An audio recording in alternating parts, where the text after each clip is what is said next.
এইবার আমরা দশম শ্রেণীর ইতিহাসের আরেকটি প্রশ্ন আলোচনা করব। সেটি হলো ভারতের স্বাধীনতা সংগ্রামে বেঙ্গল ভলেন্টিয়ার্সের অবদান, বা এটা টিকা হিসাবেও আসতে পারে। অহিংস অসহযোগ আন্দোলন ব্যর্থ হওয়ার পর কয়েকটি গুপ্ত সমিতি বাংলায় বিপ্লবী আন্দোলনে বিশেষ বা উল্লেখযোগ্য ভূমিকা গ্রহণ করেছিল। আর এই সব বিপ্লবী সংগঠনগুলোর মধ্যে অন্যতম ছিল বেঙ্গল ভলেন্টিয়ার্স।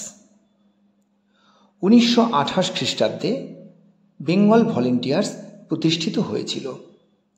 এর অন্যতম সংগঠক ছিলেন মেজর সত্যগুপ্ত। আর এই বেঙ্গল ভলেন্টিয়ার্সের সর্বময় নেতা ছিলেন হেমচন্দ্র ঘোষ। বেঙ্গল ভলেন্টিয়ার্সকে সংক্ষেপে বলা হতো বিভি। তৎকালীন বাংলার বহু বিপ্লবী এই বেঙ্গল ভলেন্টিয়ার্সে যোগদান করেছিলেন।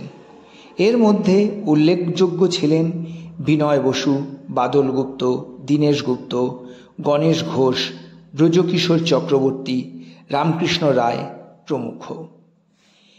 এই সময় সংগঠিত বিভিন্ন বিপ্লবী কাজের সাথে কিন্তু এই বেঙ্গল ভলেন্টিয়ার্সের সদস্যরা ওতপ্রোতভাবে যুক্ত ছিলেন। এই সময় যে বিপ্লবী কার্যগুলি সংগঠিত হয়েছিল তাদের দ্বারা, তার মধ্যে অন্যতম ছিল বিনয় বাদল দীনেশের রাইটার্স বিল্ডিং অভিযান। এছাড়াও এই বেঙ্গল ভলেন্টিয়ার্সের সদস্য প্রদ্যুৎ ভট্টাচার্য ব্রিটিশ ম্যাজিস্ট্রেট ডাগলাসকে হত্যা করেছিলেন।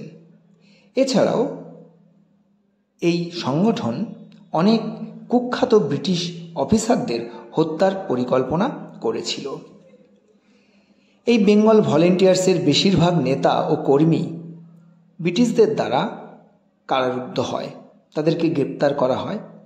এই অবস্থায় বেঙ্গল ভলেন্টিয়ার্স দল ভেঙে যায়।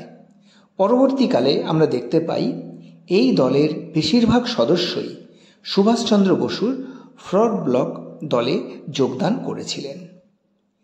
বিংশ শতকের প্রথম থেকেই বাংলায় যে সশস্ত্র বিপ্লবী আন্দোলনের যে পীঠস্থানে পরিণত হয়েছিল বাংলা, তাতে বেঙ্গল ভলেন্টিয়ার্সের যে অবদান ছিল তা কোনোভাবেই অস্বীকার করা যায় না।